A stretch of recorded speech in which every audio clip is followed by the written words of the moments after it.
내일장 증권통입니다. 이동근 전문가입니다. 안녕하세요. 예, 반갑습니다. 네, 오늘 장 후반에 힘이 좀 빠졌습니다. 중국 증시의 여파도 좀 있었다고 하는데 시장 어떻게 보시고 대응하셨습니까? 예, 일단 저는 오늘을 변곡일로 봤기 때문에 좀 시장을 좀 관망하는 그런 편이었습니다. 예, 내일장을 바라보는 체크포인트 더 중요해지겠네요. 세 가지 보시죠.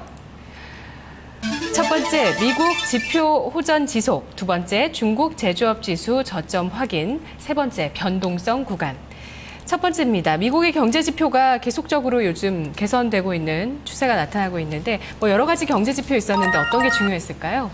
지금 그 ISM 제조업 지수하고 ADP 민간 고용 변화, 이게 이제 상당히 중요했습니다. 네. 이제 ADP 민간 고용 변화 같은 경우는 이제 어저께 나왔었고, ISM 제조업 지수는 이제 그저께 나왔었는데 두 지수 모두 다 상당히 긍정적으로 나왔습니다. ADP 민간 고용 변화 같은 경우는 이제 4월 4일이죠. 이제 내일 발표되는 실업률하고 비농업 부분 고용자 수 변동과 상당히 이제 관련이 있는 지표가 되겠습니다. 이게 이제 한 5만 건 이상 증가되는 이런 모습들이 나왔기 때문에 고용지수하고 실업률에도 긍정적으로 영향을 미치지 않을까 그렇게 생각을 하고 있고요.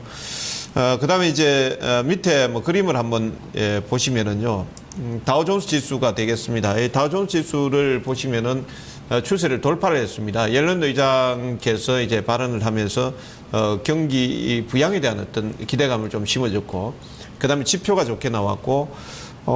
그 다음에 이제 지난번 어제는 약간 조정을 받았었는데 마이크론 테크놀로지 같은 경우는 이제 실적이 호전된다라는 내용이 나오면서 그저께 같은 경우는 한 8% 가까이 급등하는 모습들이 나왔습니다. 미국 시장이 이런 모습들을 보이고 있다라는 것은 네. 결국은 이제 지표도 지표입니다만은 지표가 끝나고 나면은 이제 1분기 실적 시즌에 들어가는데 실적에 대한 기대감을 미정시도 생각을 하고 있다, 이렇게 보시면 되겠습니다. 따라서 다우 같은 경우는 저항 구간을 돌파한 상태이기 때문에 웬만한 어떤 악재가 나오지 않는 이상 다시 추세를 하방 쪽으로 끌고 가기는 조금 어렵지 않겠냐, 이렇게 보고 있습니다. 네. 네, 자, 아시아 보겠습니다. 중국 제조업 지수가 이제 저점을 확인하고 있다라고 해 주셨는데요. 오늘 또 시황은 또 이제 그 상단에서 또 중국 증시도 좀 막혀서 좀 떨어지는 그런 분위기인데 이러한 부분들을 우리 증시 어떻게 좀 연결해서 해석해야 되겠습니까? 지금 이제 미국장 올라가면은 개인들 수익 내기 어렵습니다. 왜 그러냐면 이제 성장주, 삼성전자하고 이런 쪽이 올라가니까 어렵고, 이제 중국 시장이 올라가면은 개인들이 좀 물려있는 종목들이 많이 올라오니까 이제 좋은데, 오늘 또 장중에 삼성전자 끌어당기고 당기고, 그 다음에 이제 중국 시장이 조정이 나오면서 아마 시장 안의 질적인 내용은 상당히 좀 안 좋았다, 이렇게 볼 수 있는 내용인데요. 다만 이제 제가 중국 제조업 지수가 저점을 확인했다라는 것은 위안화 환율 보시면 제가 계속해서 지금 한 3주 정도 강조드리고 있습니다만은 6.25 위안 내에서 저항을 받고 있다. 이 부분만 확인하시면 될 것 같고, 여기에서 이제 좀 재밌는 내용들을 이제 우리가 좀 확인할 필요가 있는데, 어제 이제 제조업 지표가 두 개가 발표됐는데, 중국의 400개 기업을 대상으로 하는 제조업 PMI 같은 경우에는 50.3으로 해서 한 0.1포인트 정도 개선되는 모습들이 나왔고, 그 다음에 HSBC 제조업 PMI 수정치 같은 경우에는 48.5에서 48로 둔화되는 모습이 나왔습니다. 이 1600개 기업을 상대로 해서 하는 발표가 되겠는데요. 하나는 좀 긍정적으로 나오고 하나는 좀 부정적으로 나왔기 때문에 아직까지 정확하게 어떤 이렇다 저렇다 판단하기 상당히 어렵습니다만은, 거기에서 조금 재밌는 내용을 제가 발견을 할 수 있었는데, HSBC 제조업 PMI 같은 경우는 조금 뚜렷한 그림이 나왔고, 지금 중국 제조업 PMI는 거의 50포인트에서 왔다 갔다 하기 때문에 변동폭이 그렇게 없었습니다만은, 그림에 나가고 있습니다만은, 그림을 보시면 2012년도 9월 3일 날 47.6이 나왔습니다. 그다음에 2013년 8월 1일 날 47.7이 나왔고요. 이번에 이제 4월 1일 날 48이 나왔습니다. 그러니까 요 저점 이제 좀 대표적으로 좀 빠졌던 시점이 되겠습니다. 그러니까 한 49 사이, 50 사이에서 왔다 갔다 하는데 거기에서 좀 빠졌던 시점을 보시면은 요렇게 이제 표시가 나고요. 요걸 이제 중국 시장의 상해 종합 지수하고 같이 연관을 시켜서 한번 우리가 생각을 해볼 수가 있겠습니다. 그래서 여기에 이제 지금 상해종합지수 그림을 보시면은 동그라미가 지금 파란 하늘색 동그라미가 3개가 쳐져 있습니다만은, 제일 앞단에, 그러니까 왼쪽 이렇게 보시는 왼쪽에 있는 게 이제 2012년 9월 3일이 되겠고, 그 다음에 중간에 있는 게 2013년 8월 1일이 되겠습니다. 그 다음에 이제 현재 4월 1일 되겠는데 약간의 시차는 있으나 HSBC 제조업 PMI 수정치라든지 제조업 PMI 지수가 저점을 기록했을 때 중국 지수도 저점을 보였었고 거기에서 다시 확인하고 나서부터는 반등해주는 이런 모습들을 우리가 이제 알 수가 있는데 이런 모습들을 봤을 때 뭐 오늘 발표된 서비스 지표도 소폭 개선되었고 제조업 PMI도 소폭 개선되고 있는 모습을 봤을 때 저점을 잡아가는 과정이 아닌가 그렇게 보고 있습니다. 네. 네. 세 번째 체크 포인트 변동성 구간입니다. 오늘부터 장이 좀 변곡점에 있었다고 하셨는데요. 그 변곡점 다음에는 좀 변동성이 있을 거라고 보시는 건가요? 예, 그렇습니다. 제가 지난번에 출연을 하셔서 뭐 아무 뜬금없이 뭐 이유 없이 4월 3일까지는 올라간다라고 이렇게 한 적이 있거든요. 오늘이 이제 4월 3일이 되겠습니다. 이게 4월 3일이 이제 변동성 구간에 진입을 했다 이렇게 보시면 되겠는데요. 다만 이제 이 변동성을 우리가 지난번처럼 해서 3월달 월초부터 해서 중순까지 밀고 내려가고 그다음에 월말에 또 윈도우 드레싱에서 나오고 2월달도 그렇게 했었고 1월달도 그렇게 했었는데 이런 구간으로 갈 것인가 여기에 대해서 이제 우리가 좀 포커스를 맞출 필요가 있는데 지금 밑에 보시면 그림을 한 번 더 보시면은 외국인의 수급 변화가 나오고 있습니다. 지금 3월 25일 날 1조 7,400억 정도 순매도를 했었는데, 전날까지 기준으로 해서 2,300억 정도 매도, 오늘 또 매수를 했으니까 아마 이제 매수는 순매수로 바뀌었을 거로 이렇게 예상이 되는데, 상당히 많은 물량들을 지금 매수 유입했다. 그러니까 한 1조 5천억, 1조 7, 8천억 정도 가까이 이렇게 지금 매수 유입이 3월 25일부터 해서 들어왔습니다. 그 다음에 선물도 누적이 지금 오늘 한 4천 계약 정도 이렇게 합치면은 15,000계약 정도 이렇게 이제 매수 전환됐다라는 것은 외국인들이 장을 좀 크게 멀리 보고 있다 이렇게 보시는 게 좋을 것 같습니다.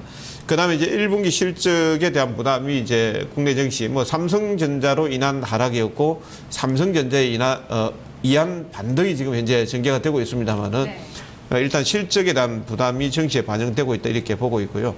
다만 이제 지금까지 상승 흐름이 나왔다라면은 4월 3일 변곡 구간부터 해서 적어도 한 옵션 만기가 다음 주 10일 정도에 돼 있으니까 그 옵션 만기 정도까지는 조금 지수의 변동폭이 좀 커지는 뭐 이런 구간이 나올 수 있다 이렇게 볼 수 있겠습니다. 네. 자, 그러면 내일장 유망 업종 어떤 쪽으로 갖고 와 주셨습니까? 일단 전기전자 업종을 한번 뽑아봤습니다. 네.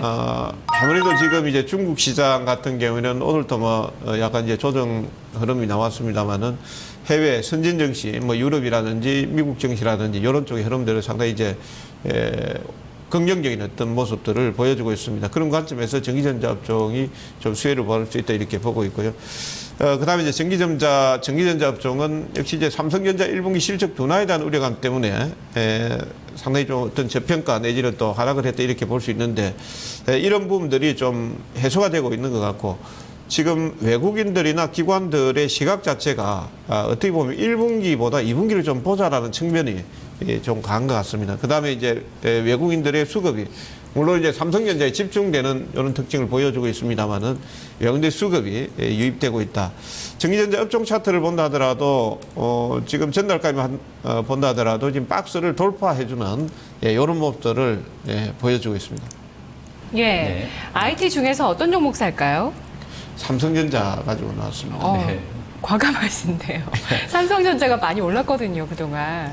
예, 삼성전자가 네. 많이 올랐는데 더 오를 것 같습니다. 이거 사실 제가 이게 요 종목 같은 경우에는 이제 미리 뽑아놨던 종목이 되겠는데 삼성전자를 말씀드리는 이유는 앞에도 말씀드렸습니다만 외국인의 수급이 호전되고 있고 지금 IT 섹터들 중에서 뚜렷하게 지금 볼만한 종목들이 삼성전자고 뭐 디스플레이 쪽 외에는 지금 없어 보입니다. 사실은 이제 삼성전자가 부품업체들을 옥죄는 이런 흐름들을 보이고 있기 때문에 그럴 바에 차라리 삼성전자를 매매하는 게 좋다 이렇게 봐지고 있고요.